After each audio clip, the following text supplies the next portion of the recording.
नमस्कार मित्रों। मैं आपका मित्र दीपक तनेजा आप सभी का स्वागत करता हूं आपके सबसे लोकप्रिय चैनल योद्धा।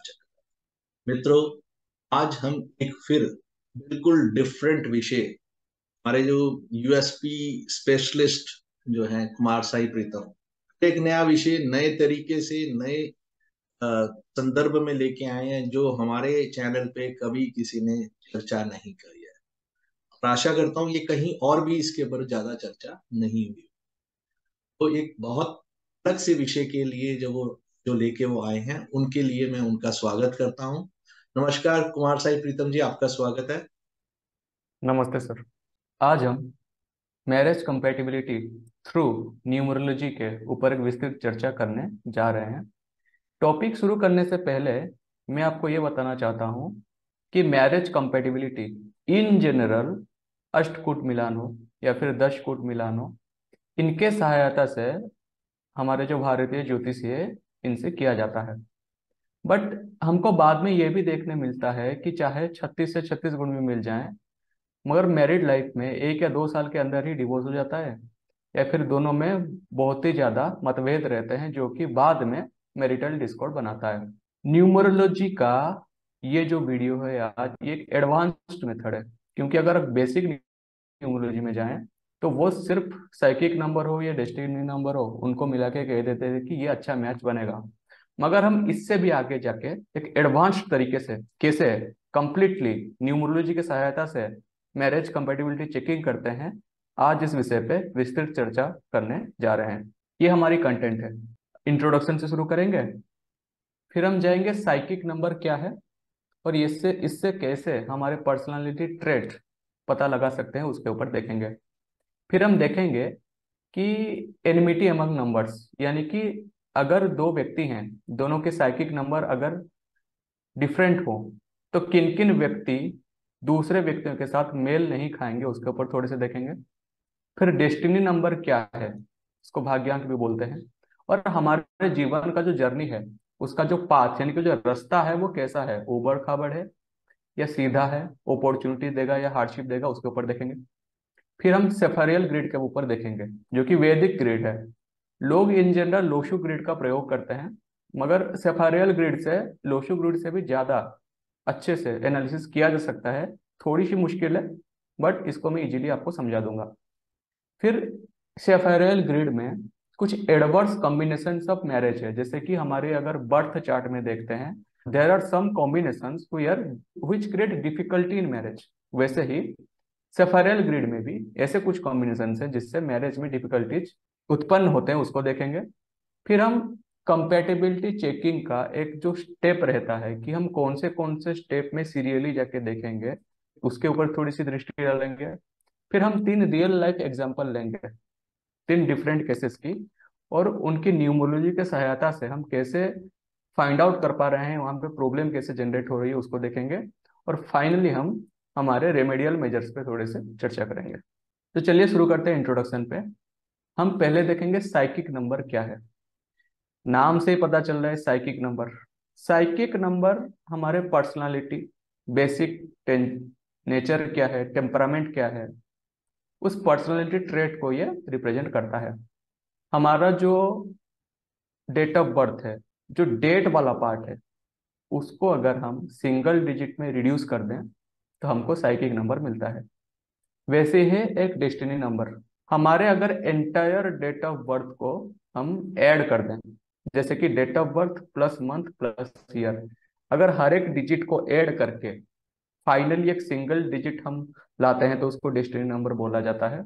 डेस्टिनी नंबर के सहायता से हमको ये पता चलता है कि हमारे लाइफ का जो जर्नी है उसका पाथ कैसे रहेगा, उसका पर्पस क्या है। एग्जाम्पल की ओर से देखिए, सपोज रैंडमली एक डेट ऑफ बर्थ हम लेते हैं 21 अगस्त 1998। यहाँ पे इनका डेट है 21, तो साइकिक नंबर क्या होगा, 2+1 = 3। अब डेस्टिनी नंबर कैसे निकालेंगे, डेस्टिनी नंबर निकालने के लिए एंटायर डेट ऑफ बर्थ में जितने भी डिजिट्स हैं सबको ऐड कर देंगे। जैसे कि 21 से आया 2+1, अगस्त 8वां महीना है तो +8, प्लस हमारा जो ईयर है वो है 1998, तो हम क्या करेंगे, टोटली 2+1+8+1+9+9+8 कर देंगे। ये निकलेगा 38। मगर हमको सिंगल डिजिट में रिड्यूस करना है। अब 38 जो निकला उसको 3 + 8 करेंगे, निकलेगा 11। अभी भी सिंगल डिजिट नहीं आया। फिर हम 1 + 1 करेंगे, अब आएगा 2। ये सिंगल डिजिट नंबर है और ये हमारे डेस्टिनी को रिप्रेजेंट करता है। अब देखते हैं कि हमने जो साइकिक नंबर निकाला, उस साइकिक नंबर से हमारी पर्सनालिटी ट्रेट कैसे पता चल रहा है। देखिए, अगर किसी का साइकिक नंबर 1 आया, उसके साथ सूर्य एसोसिएट होके आता है प्लैनेट। ये करेजियस बनाता है, इंडिपेंडेंट बनाता है और अच्छा एक लीडरशिप, एक एडमिनिस्ट्रेटिव क्वालिटी व्यक्ति को प्रदान करता है। अगर हम साइकिक नंबर 2 की बात करते हैं, तो इसके साथ चंद्रमा एसोसिएटेड है। ये लोग इन जनरल फ्रेंडली होते हैं, मोडेस्ट यानी कि विनम्र होते हैं, और डिप्लोमेसी यानी कि कूटनीति में ही एक्सपर्ट होते हैं। अगर साइकिक नंबर किसी की 3 आ जाए, तो इसके साथ प्लैनेट जुपिटर एसोसिएटेड होके है। ये लोग इन जनरल चीयरफुल रहते हैं, क्रिएटिव रहते हैं। अगर इनसे कोई परामर्श मांगे तो ये expert in counselling and advisories के लिए रखते हैं, तो इसमें इनकी एक्सपर्टाइज है। चौथे में आता है हमारा साइकिक नंबर 4, जिसका स्वामित्व ग्रहण किया है यूरेनस या फिर इंडियन एस्ट्रोलॉजी में राहु। ये लोग इन जनरल डिसिप्लिन रहते हैं। इनकी अप्रोच में कोई भी अगर काम करे, प्रैक्टिकल और साइंटिफिक अप्रोच से ये करते हैं। और इनकी मैनेजरियल स्किल एक्सपर्ट मतलब एक्सीलेंट रहता है। अगर हम साइकिक नंबर 5 की बात करें, तो इसमें मरकरी की कारकत्व रहता है। ये लोग वर्साटाइल होते हैं, एडेप्टेबिलिटी इनमें बहुत ज्यादा है, मतलब जिसको हम मस्त मौला बोलते हैं। फिर एडेप्टेबिलिटी का अर्थ ये है कि इनको किसी एडवर्स सिचुएशन में दे दिया जाए, उसमें भी ये मैनेज करना अच्छे से सीख जाते हैं, एनर्जेटिक रहते हैं। अगर हम साइकिक नंबर 6 की बात करें, तो ये शुक्र के कारकत्व थोड़े से रखता है। जैसे कि ये लोग इन जनरल कला प्रेमी होते हैं, आर्टिस्टिक नेचर इनकी रहती है। ये बहुत लविंग एंड केयरिंग रहते हैं, और ये पर्सनली होम लविंग पर्सन रहते हैं, फैमिली मेंबर से बहुत प्यार करते हैं और अटैचमेंट भी रखते हैं। अगर साइकिक नंबर 7 की बात करूं, तो इसके साथ नेपच्यून या फिर इंडियन एस्ट्रोलॉजी में केतु एसोसिएटेड होके है। ये लोग फिलोसॉफिकल टेंडेंसी रखते हैं, ये रिसर्चर हैं, और इन जनरल इनको अकेलापन पसंद है। इनको कभी भीड़ वगैरह में इनको इतना इंटरेस्ट नहीं रहता। फिर साइकिक नंबर 8 जो होता है, उसके साथ शनि एसोसिएटेड होके है। ये एग्जीक्यूटिव एबिलिटी, एडमिनिस्ट्रेटिव एबिलिटी यानी कि शासक को जैसे रहना है, इनकी ये पर्सनैलिटी ट्रेट है। एक चीज ये है कि ये जरूरत से थोड़ा ज्यादा मेटेरियलिस्टिक होते हैं, जो कि अगर कोई एनिमिकल रिलेशनशिप बन जाए किसी नंबर की तरफ से, थोड़ी सी डिस्टरबेंस क्रिएट कर सकता है। अब आता है साइकिक नंबर 9, प्लैनेट है मार्स। देखिए, एस्ट्रोलॉजी में प्लैनेट के जो कारकत्व हैं, न्यूमरोलॉजी में उस प्लैनेट के कारकत्व में थोड़ी सी डेविएशन है। यहाँ पे साइकिक नंबर 9 जो है, हम मार्स लिखेंगे तो हम क्या सोचेंगे, पूरा उग्रता के साथ झगड़ा करने वाला नहीं।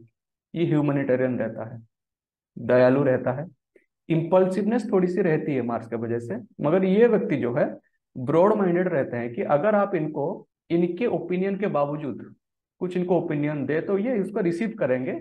इसको ये लोग अचानक से इसको एवॉइड या फिर विरक्ति शो नहीं करेंगे, ब्रॉड माइंडेड पीपल रहते हैं। अब देखते हैं एनिमिटी अमंग नंबर, ये इंपॉर्टेंट चीज है। हमारे डिफरेंट डिफरेंट टेक्स्ट बुक हैं, उन डिफरेंट टेक्स्ट बुक में ये जो साइकिक नंबर्स हैं, इनके एनिमिकल नंबर्स भी दिया गया है। कुछ बुक्स में नंबर 1 के जो एनिमी है नंबर 8 दिखाया गया है, कुछ में 4 दिखाया गया है, क्योंकि सूर्य और शनि शत्रु हैं, सूर्य राहु शत्रु हैं। मगर अगर हम प्रैक्टिकलिटी में आए, तो मैंने जहां से पढ़ा है एडवांस न्यूमरोलॉजी वगैरह, वहां पे एएफएस से मैंने पढ़ा था। एक प्रॉपर रिसर्च करने के बाद, with hundreds and thousands of people, एक पर्टिकुलर साइकिक नंबर के साथ एक पर्टिकुलर साइकिक नंबर के व्यक्ति मिसमैच्ड होता है। उनके ओपिनियन, डिफरेंस इन ओपिनियन बहुत ज्यादा रहता है, वो पास नहीं रह पाते। और उसी एनिमिटी अमंग नंबर्स वाले टेबल को मैं यहाँ पे रिप्रेजेंट कर रहा हूँ। देखिए, जिन व्यक्ति की साइकिक नंबर 1 होता है, उनकी साइकिक नंबर 5 और 6 के साथ डिफरेंस इन ओपिनियन रहता है। वैसे ही साइकिक नंबर 2 की जो एनिमी नंबर है वो है 5 और 8। साइकिक नंबर 3 के हैं 4 और 8। साइकिक नंबर 4 के हैं 3 और 5। साइकिक नंबर 5 के हैं 2 और 4। साइकिक नंबर 6 के हैं 1 और 8। साइकिक नंबर 7 के हैं 1 और 9। साइकिक नंबर 8 के हैं 3 और 6। एंड साइकिक नंबर 9 के हैं 1 और 7। अच्छा, ये सब ऐसे क्यों है? देखिए, मैं एक एग्जांपल देता हूँ, अब बाकी सबको वैसे ही रिलेट कर सकते हैं। देखिए, साइकिक नंबर 1 के साथ प्लैनेट सन एसोसिएटेड होके है, एडमिनिस्ट्रेटर है, राजा है, एम्बिशियस है। अब ये जो नंबर 5 है, नंबर 5 क्या रिप्रेजेंट करता है? बुद्ध के क्वालिटीज, जो मतलब थोड़े से चुलबुले रहते हैं एंड मिलनसार रहते हैं, फ्रीडम पसंद है। तो साइकिक नंबर 1 चाहता है कि ये एक पर्टिकुलर लाइन में ही जाए, वो अपना एडमिनिस्ट्रेशन दिखाएगा। और नंबर 5 जो है, उसको फ्रीडम चाहिए, वो अपने हिसाब से करना चाहेगा। तो इसमें क्या होता है, नंबर 5 की फ्रीडम जो है वो सप्रेस हो जाता है, जिसके वजह से वो डिस्कम्फर्ट फील करता है, और नंबर 1 और 5 के बीच गैप सृष्टि होता है। वैसे ही नंबर 6 की अगर बात करें, तो नंबर 6 के अटैचमेंट और कैरिंग क्वालिटी बहुत ज्यादा रहता है, पॉजिटिवनेस रहती है। मगर साइकिक नंबर 1 जो है वो थोड़ी सी एनर्जेटिक, करेजियस रहते हैं। वो अगर कुछ जोर से ऑर्डर दे दें, तो नंबर 6 बुरी तरीके से हर्ट हो जाता है, अंदर से खराब लगता है। तो जिसके वजह से ये इमोशनली थोड़ी सी व्यस्त हो जाती है, और इससे इन इन दोनों की जो है, नंबर 1 के साथ नंबर 5 और 6 की थोड़ी सी एनिमिटी रहती है। वैसे ही ग्रहों के कारकत्व के अनुसार हम दूसरे नंबर्स को भी उनके एनिमी नंबर के साथ जोड़ के देख सकते हैं कि इन दोनों के बीच एनिमिटी का रीजन क्या है। यहाँ पे एक नोट ये है कि जब कभी भी हम मैच मेकिंग कर रहे हैं, match making, marriage compatibility check कर रहे हैं थ्रू न्यूमरोलॉजी, तो उस केस में कपल की जो साइकिक नंबर है, वो एक दूसरे के शत्रु ना होना बेटर है। इससे क्या होता है, हमारी जो पर्सनालिटी है, एक की पर्सनालिटी दूसरे के पर्सनालिटी को सपोर्ट करेगा ग्रोथ में। साइकिक नंबर समाप्त हो गया। अब आते हैं डेस्टिनी नंबर पे, यानी कि हमारे एंटायर डेट ऑफ बर्थ में अगर सारे डिजिट्स को ऐड कर दें तो रिड्यूस होकर जो सिंगल नंबर आएगा। देखिए, सबसे पहले डेस्टिनी नंबर 1 देखते हैं। डेस्टिनी नंबर 1 जो है, ये आपको अपने लाइफ पाथ में high position, public recognition, respect सब कुछ देता है, तो ये अपॉर्चुनिटी वाले कैटेगरी में आता है। फिर आता है डेस्टिनी नंबर 2। चंद्रमा जैसे चेंजेबल होता है, तो डेस्टिनी नंबर 2 का क्या होता है, बार बार बार बार रिपीटेड अटेम्प्ट के बाद इसका कम बनेगा। सिंगल अटेम्प्ट में इनको सक्सेस कम मिलता है, मगर बार बार रिपीटेड अटेम्प्ट के बाद जाके इनको सक्सेस मिलते हैं। इसके वजह से ये मिक्स्ड रिजल्ट्स देता है। अब डेस्टिनी नंबर 3 की बात करते हैं, जुपिटर। देवगुरु बृहस्पति, जैसे सपोज देव और असुर की युद्ध हुआ, तो ये जो प्लानिंग बनाते हैं देवगुरु बृहस्पति, इनके ऊपर रेस्पॉन्सिबिलिटी आ जाता है कि अगर कोई गलत प्लान बन गया तो देवता हारेंगे। तो वैसे ही डेस्टिनी नंबर 3 के ऊपर जरूरत से ज्यादा रिस्पॉन्सिबिलिटीज आ जाते हैं। अगर ये सक्षम है तो लाइफ बढ़िया से जाएगा, मगर ये अगर असमर्थ हो गया रिस्पॉन्सिबिलिटी उतना लेने में, तो लाइफ में थोड़े बहुत प्रॉब्लम आ जाते हैं। इसीलिए ये मिक्स्ड रिजल्ट वाले कैटेगरी में आता है। फिर डेस्टिनी नंबर 4 की बात करते हैं। इसके साथ राहु एसोसिएटेड होके है। देखिए, डेस्टिनी नंबर 4 जो है, ये बड़े बड़े मिलियनर बिलियनर के कुंडली में है, क्योंकि जो है राहु की एनर्जी को यूटिलाइज करना सीख गया, बहुत चरम सीमा तक जाएगा, शिखर तक पहुंचेगा अपने करियर में। बट इन जनरल राहु की एनर्जी को हैंडल नहीं किया जा सकता। इसके वजह से डेस्टिनी नंबर 4 जिसका आता है, उसके जीवन में बड़े सारे उतार चढ़ाव आते हैं, बड़े सारे, जैसे कि अनएक्सपेक्टेड हडल, सडन चेंजेस, अचानक से कुछ हो जाना कि दिमाग काम करना बंद हो जाए, वैसे टाइप का कुछ प्रॉब्लम आता है। तो ये हार्डशिप वाले कैटेगरी में आता है। फिर डेस्टिनी नंबर 5 की बात करते हैं, मरकरी है। डेस्टिनी नंबर 5 में मरकरी के प्रेजेंस की वजह से ये, इनकी पॉपुलैरिटी रहती है पीपल के बीच, बड़ी लार्ज फ्रेंड सर्कल रहती है, इनकी नेटवर्किंग बहुत ज्यादा है। तो जब कभी भी इनको कोई प्रॉब्लम आती है, तो उनकी पहुंच बड़ी होती है, तो इनको किसी ना किसी ओर से, किसी फ्रेंड से सहायता मिल जाता है, जिसके वजह से ये एक अपॉर्चुनिटी वाली कैटेगरी में गिना जाता है। अब डेस्टिनी नंबर 6 की बात करते हैं। शुक्र के साथ ही एसोसिएटेड है। डेस्टिनी नंबर 6 में एक प्रॉब्लम यह है, जरूरत से ज्यादा अटैचमेंट, जरूरत से ज्यादा केयरिंग। तो इसमें प्रॉब्लम क्या होता है कि जब कोई जरूरत से ज्यादा अटैचमेंट हो, वो विच्छेद हो जाए, या फिर वो कोई बुरा भला बोल दे, तो ये उसको भूल नहीं पाते, दिल में बिठा लेते हैं। तो इसमें क्या होता है कि ये मेंटल ट्रबल्स के थ्रू, बड़े ही इमोशनल मेंटल ट्रबल के थ्रू जाना पड़ता है। इसके वजह से थोड़े से मिक्स्ड रिजल्ट देता है बट ओवरऑली गुड। अब आता है district number 7, Ketu. Spiritual philosophical मार्ग हो या फिर केतु के एनर्जी को अगर वो यूटिलाइज कर रहे हैं तो बहुत अच्छा है। बट ये जो डिस्ट्रिक्ट नंबर 7 है वो करियर और फाइनेंस में इंस्टेबिलिटी दे देता है, फ्लक्चुएशन होता रहेगा, क्योंकि केतु डिटैचमेंट का कारक है, इसीलिए ये हार्डशिप के कैटेगरी में आता है। अब डिस्ट्रिक्ट नंबर 8 की बात करते हैं। प्लैनेट है शनि। शनि खुद एक स्लो मूविंग प्लैनेट है, जिसके वजह से हर एक कार्य में डिले, और इनको सक्सेस लेट में आता है। देखिए कुछ लोग कॉम्पिटिटिव एग्जाम के लिए पढ़ रहे हैं, जिनका नंबर 1 होगा डिस्ट्रिक्ट नंबर, वो एक ही बारी में क्रैक करेंगे, मगर जिसका डिस्ट्रिक्ट नंबर 8 होगा वो 4 अटेम्प्ट में क्रैक करेंगे। यह शनि की प्रेजेंस की वजह से होता है। और डिस्ट्रिक्ट नंबर 9 जो है प्लैनेट मार्स एसोसिएटेड है, and district number 9 is excellent district number. ये आपको चारों तरह से ऑल राउंड सक्सेस आपको रिप्रेजेंट करता है, और ये अपॉर्चुनिटी वाले में आता है। देखिए यहाँ पे जो 3 डिस्ट्रिक्ट नंबर हैं, नंबर 4, 7 और 8, जो लोग टॉप पे गए हैं, टॉप मोस्ट पॉइंट पे अपने करियर में, उनका ये तीनों रहता है। मगर अगर हम जनरल पीपल की बात देखें, ये तीनों जिन जिन का रहता है, बड़ा ही हार्डशिप रहता है जीवन में। फैमिली लाइफ डिस्टर्ब या फिर फाइनेंस डिस्टर्ब ये सब कर देता है। तो जब कभी भी हम कपल्स की मैचिंग कर रहे हैं, कंपेटिबिलिटी, दोनों की डेस्टिनी नंबर हार्डशिप कैटेगरी में नहीं रहना चाहिए। सपोज किसी का डेस्टिनी नंबर 4 आया, तो दूसरे का डिस्ट्रिक्ट नंबर 1, 2, 3 कुछ है चलेगा, मगर 4, 7, 8 में से एक ना है। वरना क्या होता है, जिंदगी में बड़े सारे ऑब्स्टेकल आ जाएंगे, जिसको ओवरकम करने की वजह से मैरिड लाइफ में थोड़ी सी प्रॉब्लम आ जाती है। अब हम देखते हैं सेफारेल ग्रिड। लोशो ग्रिड बहुत पॉपुलर है, सेफारेल ग्रिड थोड़ी सी डिफिकल्ट है, बोल के इसको इतना ज्यादा प्रायोरिटी नहीं दिया जाता, मगर ये लोशो से ज्यादा एक्यूरेट है। सेफारेल ग्रिड में 3 रो हैं। पहले रो को बोलते हैं स्पिरिचुअल प्लेन, जो कि हमारे इंटेलेक्ट एंड विजडम को रिप्रेजेंट करता है। सेकेंड रो को बोलते हैं इमोशनल प्लेन, जो कि हमारे अटैचमेंट एंड कनेक्शन को दिखाता है। तीसरा रो है उसको बोलते हैं फिजिकल प्लेन, जो कि हमारे एटीट्यूड टुवर्ड वर्ल्ड को दिखाता है। पहले प्लेन में जो नंबर हैं वो रहते हैं 319, स्पिरिचुअल प्लेन के साथ एसोसिएटेड है। इमोशनल प्लेन के साथ 675 एसोसिएटेड होके है, और फिजिकल प्लेन के साथ 284 एसोसिएटेड हो गया है। यहाँ पे देखिए, अगर कोई पर्टिकुलर प्लेन एंटायरली फिल्ड हो, यानी कि सपोज किसी का 319 तीनों डिजिट्स अवेलेबल है स्पिरिचुअल प्लेन में, तो ये प्लेन फुल्ली एक्टिवेटेड रहता है। इससे क्या होता है, व्यक्ति की इंटेलेक्ट एंड विजडम अच्छे तरीके से काम करता है। अब होता है कि अगर एक पर्टिकुलर प्लेन के तीनों जो नंबर हैं, तीनों जो प्लेस है, उनमें से कोई 2 फील्ड और एक खाली हो, तो उस केस में उस प्लेन को स्ट्रांग बोला जाता है। चाहे वो फुल्ली एक्टिवेट ना हो, मगर वो स्ट्रांग प्लेन में गिना जाएगा।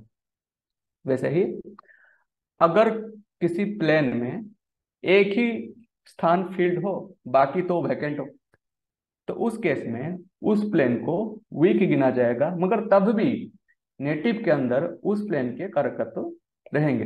बट अगर एक प्लेन कंप्लीटली ही एम्प्टी हो जाए, तो उसमें क्या होता है, अब वो नेगेटिवली एक्ट करेगा। फॉर एग्जाम्पल किसी के स्पिरिचुअल प्लेन जो इंटेलेक्ट एंड विजडम को दिखाते हैं कंप्लीटली एम्प्टी हो गया, तो वो जो नेटिव है मैक्सिमम अपने फिजिकल और मेटेरियलिस्टिक लाइफ और अपना जो इमोशनल है उस लेवल तक सोच पाएगा, स्पिरिचुअल लेवल तक सोचने में उसको दिक्कत आ जाएगी। तो इसके वजह से अगर कोई सी भी सेफारियल ग्रिड में आपको एक प्लेन एम्प्टी मिल रहा हो, उस व्यक्ति में उस प्लेन के कारकत्व में थोड़ी सी डेफिशिएंसी आपको मिल जाती है। अब ये सेफारियल ग्रिड हम फॉर्म कैसे करते हैं, देखिए हमने जो पहला डेट ऑफ बर्थ लिया था 21 अगस्त 1998, सबसे पहले हमको इसको 3 हिस्से करने हैं इस डेट ऑफ बर्थ को। पहला हिस्सा आएगा बर्थ डेट नंबर, जिसको बीडी बोलते हैं, जो कि साइकिक नंबर भी है। इसमें तो 2 डिजिट्स हैं, उसको ऐड कर देंगे, 2 + 1 = 3। 21 से 3 निकला, तो 21 में जो 2 डिजिट है, 2 और 1 रिड्यूस होके हुए 3, तो बर्थ डेट से हमको 3 नंबर मिल रहे हैं, जो कि 1, 2 और 3। बर्थ मंथ पे आते हैं। बर्थ मंथ है अगस्त। अगस्त यानी कि 8वां महीना। हमको बर्थ मंथ से एक ही डिजिट मिल रहा है, जो कि है 8। बर्थ ईयर पे आते हैं।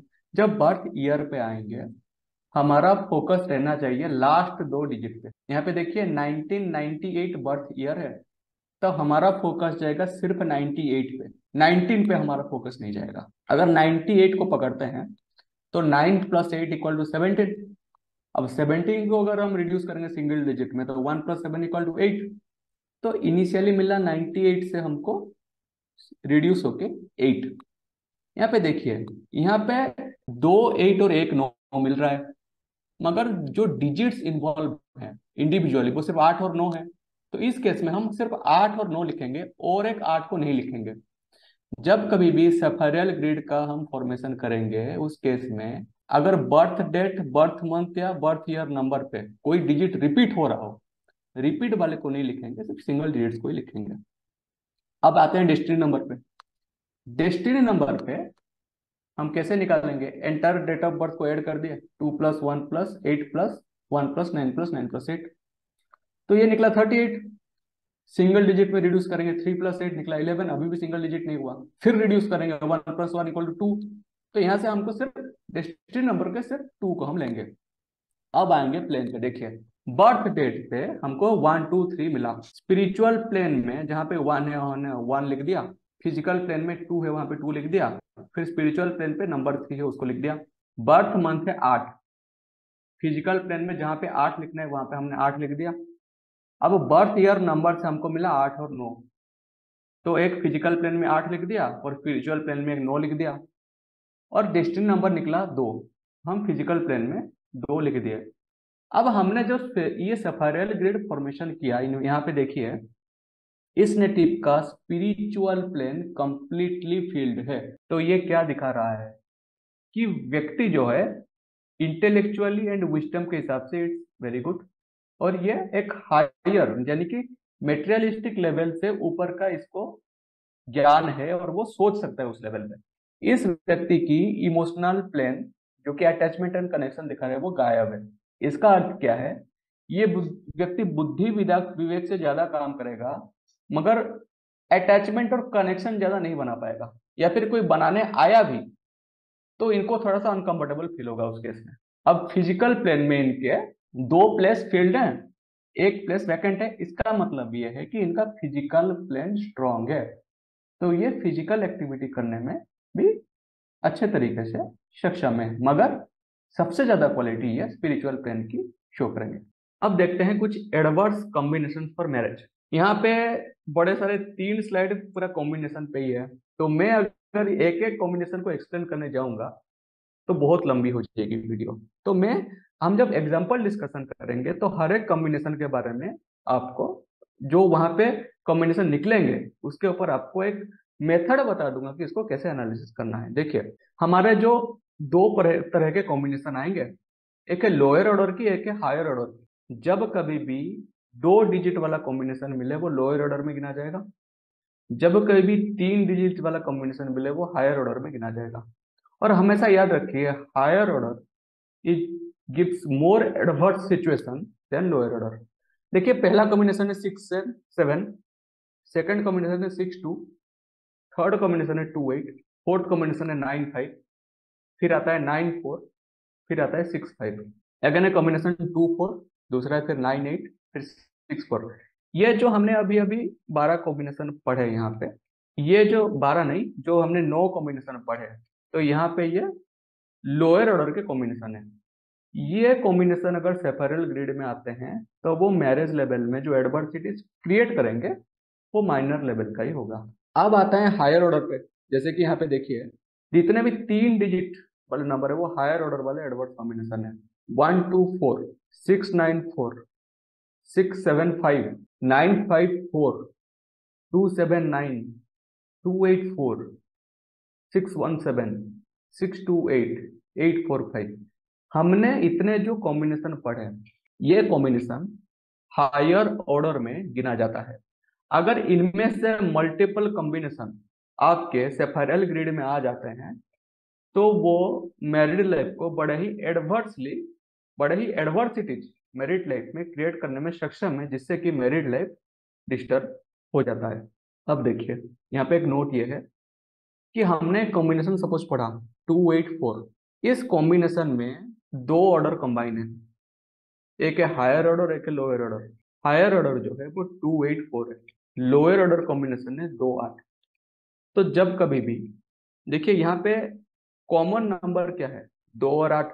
तो जब कभी भी ऐसे दो कॉमन डिजिट जो हैं बोथ लोअर ऑर्डर और हायर ऑर्डर कॉम्बिनेशन में इन्वॉल्व हो जाएं, तो उस केस में सिर्फ और सिर्फ हायर ऑर्डर वाली कॉम्बिनेशन को हम गिनेंगे, लोअर ऑर्डर वाले कॉम्बिनेशन को नेग्लेक्ट करेंगे। जैसे कि देखिए इस केस में एक कॉम्बिनेशन बन गया 284, अब दूसरा कॉम्बिनेशन बनेगा 28। तो जब हम सेफरियल ग्रिड ड्रॉ करके साइड में लिखेंगे what are the adverse combinations, वहां पे 284 लिखेंगे, मगर 28 को फिर से नहीं लिखेंगे, क्योंकि 28 इज ए पार्ट ऑफ 284। तो उस केस में सिर्फ और सिर्फ हायर ऑर्डर को ही लिखा जाएगा। अब हम देखते हैं स्टेप्स फॉर चेकिंग कंपैटिबिलिटी। देखिए सबसे पहले, अगर जिनकी अरेंज मैरिज हो रही है और वो कंपैटिबिलिटी चेकिंग कर रहे हैं, साइकिक नंबर नेटिव 1 और 2 की परस्पर की शत्रु नहीं होनी चाहिए, क्योंकि साइकिक नंबर अगर शत्रु हो गई तो डिफरेंस इन ओपिनियन आती है और दोनों में एडजस्टमेंट इश्यू आते हैं। पहली बात। दूसरी बात है, बोथ कपल जो हैं उनकी हर एक की डेस्टिनी नंबर निकलेंगे, वो जो दोनों डेस्टिनी नंबर निकले नेटिव 1 और 2 के, वो दोनों के दोनों एक ही साथ हार्डशिप कैटेगरी में नहीं आनी चाहिए। क्योंकि अगर दोनों की हार्डशिप कैटेगरी में आ गई तो चाहे जितने आपके साइकोलॉजिकल बैलेंस हो, जिंदगी में बड़े सारे ऑब्स्टेकल आ जाते हैं। तो वो क्या करता है, मैरिज लाइफ की मधुरता थोड़ी सी कम कर देता है। अब आते हैं हम सेफरल ग्रिड। हमने साइकिक नंबर चेकिंग किया, डेस्टिनी नंबर चेकिंग किया, अब सेफरल ग्रिड हम ड्रॉ करेंगे। मेथड अब मैं आपको बता दिया है। जब सेफरल ग्रिड ड्रॉ करेंगे फिर तीनों प्लेन की स्ट्रेंथ चेकिंग करेंगे। हमारा जो स्पिरिचुअल प्लेन है, इमोशनल प्लेन है और फिजिकल प्लेन है। अब देखेंगे दो कंडीशन आएंगे।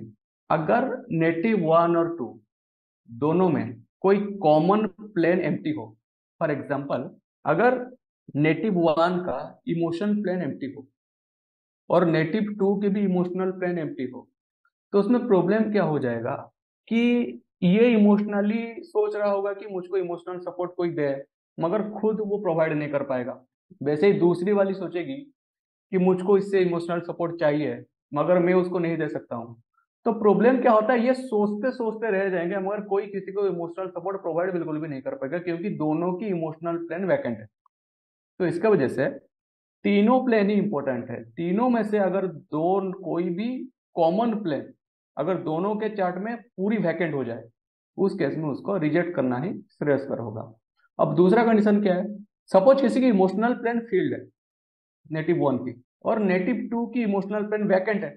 तो जिसकी इमोशनल प्लेन फील्ड है वो उसको इमोशनल नीड बहुत ज्यादा चाहिए होगा, मगर जिसका नेटिव 2 का इमोशनल फील्ड वैकेंट है, इमोशनल प्लेन, तो वो इमोशनल इतना सपोर्ट देने में सक्षम नहीं हो पाएगा। फिजिकली फाइनेंशियली कर देगा, स्पिरिचुअली, मगर इमोशनल नीड फील नहीं कर पाएगा। तो इससे क्या होगा, एक की वांटिंग बढ़ती जाएगी, दूसरा वो वांटिंग फुलफिल कर नहीं पाएगा, तो दोनों में बहुत ज्यादा मतभेद हो जाएंगे। तो इसके वजह से अगर एक का एक प्लेन पूरी तरह से फिल्ड हो और दूसरे का वही प्लेन पूरी तरह से एम्प्टी हो, तो उस केस में भी मैरिज एवॉइड करना बेटर रहेगा। फिर आता है कि हम कॉम्बिनेशन पे जाएंगे। प्लेन की हमने स्ट्रेंथ चेकिंग कर दिया, अब कॉम्बिनेशन की बात आएगी। कॉम्बिनेशन में पहले ये देखेंगे कि दोनों में अगर लोअर ग्रेड के कॉम्बिनेशन रह रहा है तो उस केस में, और कम एडवर्सिटीज रह रहा है, मैरिड लाइफ हम कोई रेमेडियल मेजर सजेस्ट करके मैरिड लाइफ को आगे ले जा सकते हैं, कोई इश्यू नहीं है। बट अगर दोनों ही चार्ट में जरूरत से ज्यादा एडवर्सिटीज वाले कॉम्बिनेशन आ जाए, स्पेशली हायर ऑर्डर के, यानी कि 3 डिजिट वाला अगर कॉम्बिनेशन, एडवर्स कॉम्बिनेशन जरूरत से ज्यादा आ जाए, वो मैरिड लाइफ को पूरी तरह से अनस्टेबल करने में सक्षम है। तो उस केस में किसी एक का आएगा तो चलेगा, अगर दोनों का आ गया तो बेटर है कि उस टाइप के मैरिज को एवॉइड ही किया जाए इस केस में। अब हम रियल लाइफ एग्जांपल देखते हैं। देखिए एग्जांपल नंबर 1, ये एक सक्सेसफुल मैरिड लाइफ है। पहले मेल नेटिव पे आते हैं। डेट ऑफ बर्थ है 18 नवंबर 1979। फीमेल नेटिव की डेट ऑफ बर्थ है 28 मार्च 1991। देखिए साइकिक नंबर है मेल नेटिव का 9, फीमेल नेटिव का 1। तो नंबर 9 के लिए नंबर 1 साइकिक नंबर वाला शत्रु है। तो फीमेल नेटिव 1 जो भी उसकी सोच जो रहेगी, नंबर 9 को मेल नेटिव जो नंबर 9 कैरी करता है उसको उतना पसंद नहीं आएगा। तो यहाँ पे थोड़ी सी मेंटालिटी डिफरेंस है। अब डेस्टिनी नंबर पे आते हैं। मेल नेटिव की डेस्टिनी नंबर 1 है। इसका अर्थ यह है कि उसकी जर्नी में success, achievement, victory, public recognition सब कुछ है। फीमेल नेटिव की डेस्टिनी नंबर 6 है, यानी कि too much attachment with materialism और द लव्ड वंस। तो ये मिक्स्ड टाइप है। तो नंबर 1 दे रहा है आपको एक्सीलेंट डेस्टिनी नंबर, और फीमेल नेटिव की जो नंबर 6 डेस्टिनी नंबर है वो दे रहे हैं आपको मिक्स्ड रिजल्ट। तो ओवरऑल देखें तो डेस्टिनी इनके फेवर में जाएगा। अब हमने इनके इंडिविजुअल नेटिव के यहाँ पे हमने कैलकुलेशन दे दिया है, बता नहीं रहे हैं, आप खुद से कर सकते हैं।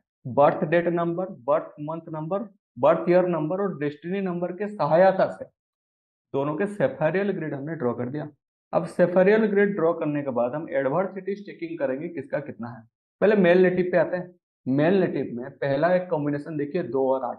2 नंबर मून के साथ है, 8 नंबर शनि के साथ है। मून सटन यानी कि विश हो गए इनकी सेफेरियल ग्रिड में। देखिए नेटिव की लेट मैरिज हुई है, 1979 बॉर्न है, और इनको मैरिज किया 1991 बॉर्न है, और एज गैप ज्यादा है 12 साल की, पहली बात। अब दूसरी बात आप नोटिस कीजिए, सेकंड कॉम्बिनेशन है 279 मेल नेटिव में सेफेरियल ग्रिड में। 2 क्या है? चंद्रमा। 7 है केतु, 9th है मार्स। तो इनके चंद्रमा नेटिव का मंगल केतु के प्रभाव में है। तो वो क्या करता है, वो थोड़ी सी विरक्ति वाली भाव दे देगा। जैसे कि नेटिव 1, क्योंकि साइकिक नंबर मिसमैच हो रहा है, तो नेटिव 1 अगर उनकी जो थोड़ी सी टेंडेंसीज रहेंगी, नेटिव 9 को थोड़ी सी विरक्ति वाली स्वभाव दे सकता है। अब फीमेल नेटिव की बात करते हैं। फीमेल नेटिव में एक कॉम्बिनेशन है सेफेरियल ग्रिड में 6, 2, 8। 6 है वीनस, 2 है चंद्रमा, 8 है शनि, जो कि प्रोफेशन का कारक है। तो ये कॉम्बिनेशन ये बता रहा है कि प्रोफेशन में किसी रिलेशनशिप के वजह से ब्लेम लगना, क्योंकि चंद्रमा ब्लेम का भी कारक है। बट मैंने क्या बोला था, आप स्ट्रेंथ चेकिंग करेंगे। यहाँ पे देखिए, एक्स्ट्रा रिलेशनशिप कुछ बनाने के लिए मैरिज के बाहर आपका इमोशनल प्लेन ज्यादा एक्टिवेट होना चाहिए, तब जाके वो इमोशनल लीड ढूंढेगा। फीमेल नेटिव में 6, 2, 8 कॉम्बिनेशन है, मगर इनके जो इमोशनल प्लेन है उसमें सिर्फ एक ही जगह भरती है, बाकी दो वीक है। इसका अर्थ इमोशनल प्लेन उनकी वीक है। दूसरी बात, फीमेल नेटिव की स्पिरिचुअल प्लेन पूरी तरह से फील्ड है, तो इनके पास इंटेलेक्ट एंड विजडम की कमी नहीं है। जब कभी भी उनको प्रोफेशनल लाइफ में किसी तरह की ऐसे दिमाग में ख्याल भी आया, तो वो उनके इंटेलेक्ट और विजडम के सहायता से उसको ओवरकम कर जाएंगे, और मैरिड लाइफ में कोई भी प्रॉब्लम नहीं आएगी। क्योंकि दोनों की डेस्टिनी नंबर, मेल नेटिव की डेस्टिनी नंबर 1 है, इट्स वेरी गुड, और फीमेल की भी मिक्स्ड है, और सेफेरियल ग्रिड में भी इतना प्रॉब्लमेटिक कॉम्बिनेशन दिखा नहीं रहा, और स्पिरिचुअल प्लेन भी एक्टिवेटेड है। इसके वजह से ये एक सक्सेसफुल मैरिड लाइफ गिना जाएगा, irrespective of their difference in psychic number. अब आते हैं हम एग्जाम्पल नंबर 2 पे। एग्जाम्पल नंबर 2 में ये हुआ कि मेल नेटिव जब शादी किए, लव मैरिज थी, शादी के बाद इनके फाइनेंशियल क्राइसिस आ गई, बहुत ही ज्यादा स्ट्रगल फाइनेंशियली आफ्टर मैरिज। प्यार है बट बहुत ज्यादा फाइनेंशियल क्राइसिस है। क्यों? देखिए, सबसे पहले मेल का डेट ऑफ बर्थ है 15 अगस्त 1982, फीमेल का 23 नवंबर 1989। मेल का साइकिक नंबर है 6, फीमेल का साइकिक नंबर है 5। दोनों में कोई भी शत्रुता नहीं है, मित्रता है बल्कि। तो इसके वजह से दोनों अपने नेचर के वाइज परस्पर को सहायता देंगे, ग्रोथ देंगे, उनमें कोई कंफ्लिक्ट नहीं है, तो प्यार है। अब डेस्टिनी नंबर पे आता है। मेल का डेस्टिनी नंबर निकला 7, क्या रिप्रेजेंट करता है? हार्डशिप। फीमेल की डेस्टिनी नंबर निकल के आया 7, क्या रिप्रेजेंट करता है? हार्डशिप। दोनों के डेस्टिनी नंबर हार्डशिप कैटेगरी में आ गया। और मैंने जब डेस्टिनी नंबर 7 स्लाइड में पढ़ाया था पीछे, तो उसमें क्या लिखा था? Fluctuation in career and finance. इनका तो डेस्टिनी नंबर 7 ये कैरी करके चल रहे थे। जब फिर से एक डेस्टिनी नंबर 7 को ये मैरिज कर दिया कि दोनों के डेस्टिनी नंबर 7 है, और केतु के कारकत्व को यूटिलाइज नहीं कर पा रहे हैं, जिसके वजह से शादी के बाद इसकी इनके फाइनेंशियल स्टेटस में बड़े ही फ्लक्चुएशन आई, और ये फाइनेंशियल स्ट्रगल कर रहे हैं। अब सेफेरियल ग्रिड में आते हैं। ये तो हमने डेस्टिनी नंबर से निकाल दिया।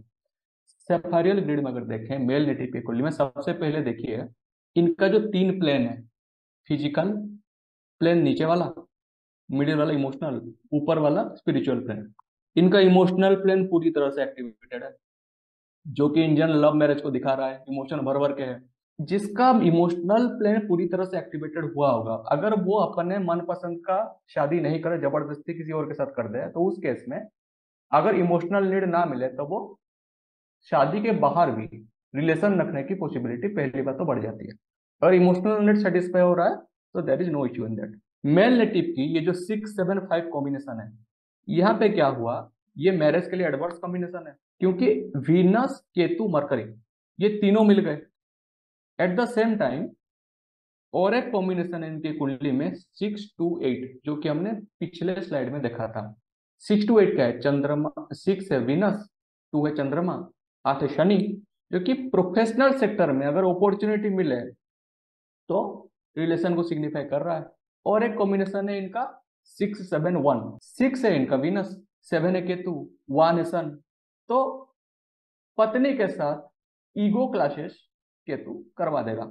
ये सब इनके कुंडली में रिप्रेजेंट हो रहा है। यहाँ पे देखिए इस नेटिव की स्पिरिचुअल प्लेन जो है वो वीक है, और सबसे स्ट्रांग है इमोशनल प्लेन, फिर है फिजिकल प्लेन।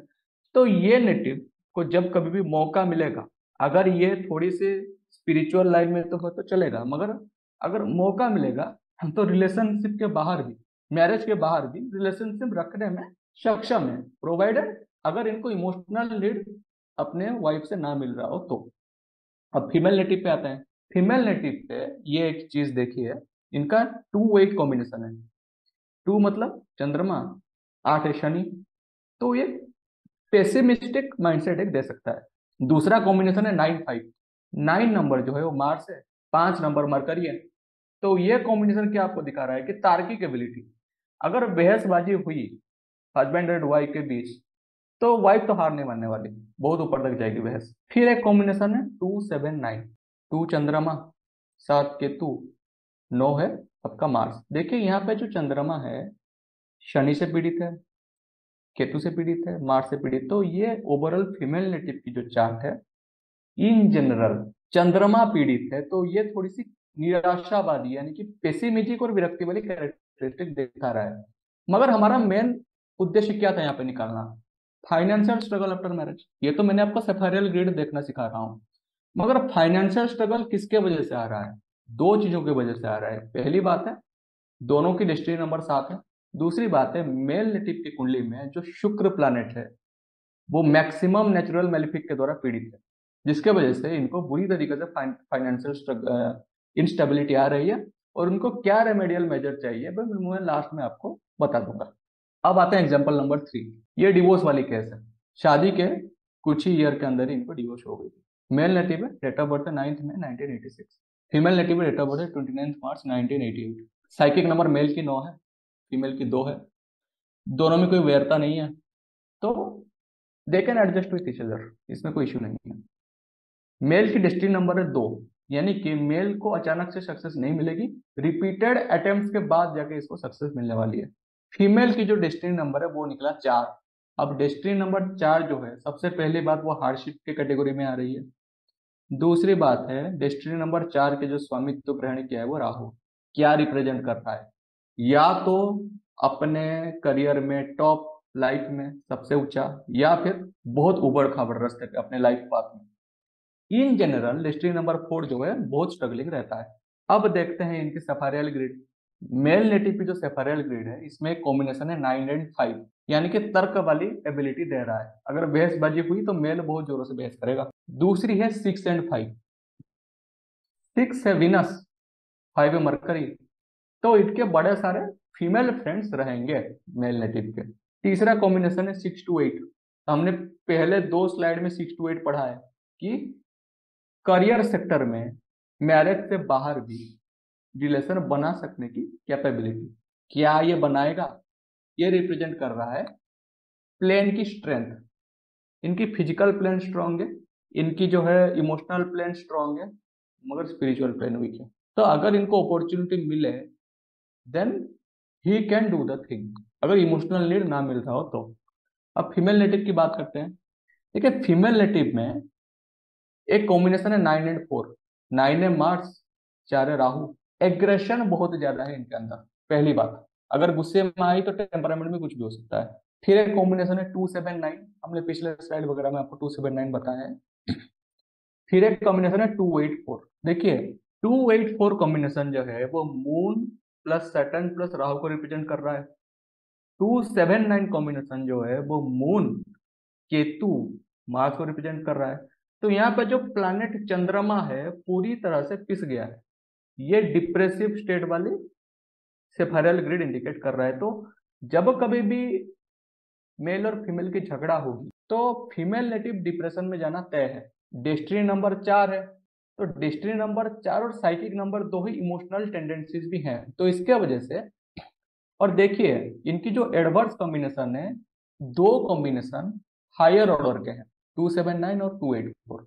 इन सब चीजों के कॉम्बाइंड इफेक्ट की वजह से, specially due to the problem in sephiral grid and destiny number of the female native, इनकी मैरिज जो है वो ज्यादा साल टिक नहीं पाई थी। हमने अभी टोटल एनालिसिस सीख लिया। अभी थोड़ा सा रेमेडियल मेजर्स पे देखते हैं कैसे। देखिए अब सपोज दो नेटिव है, दोनों की साइकिक नंबर जो है वो डिफरेंस है। साइकिक नंबर अलग अलग हुआ तो दोनों के पर्सनालिटीज में ओपोजिशन आ जाती है। तो उस केस में सबसे जो प्रिफरेबल मेथड है, बेस्ट है crystal healing with colour therapy. कैसे? देखिए यहाँ पे मैंने कुछ कलर्स जो कि काम के कलर्स हैं जो यूज कर सकते हैं उसको लिखा है। रेड या फिर ऑरेंज कलर हो, वो एनर्जी, पैशन और एम्बिशन को रिप्रेजेंट करता है।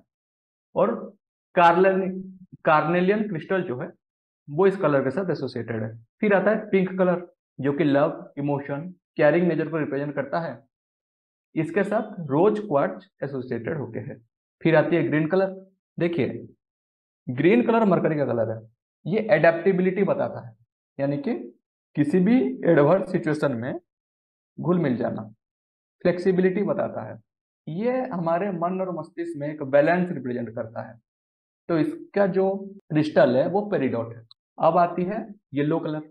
येलो कलर बृहस्पति देव की है, जो कि creativity, clarity of thoughts, Devguru है, डिसीजन मेकिंग एबिलिटी, इन सबको रिप्रेजेंट करता है। एंड सिट्रिन क्रिस्टल इसको शो करता है। अब आती है व्हाइट कलर।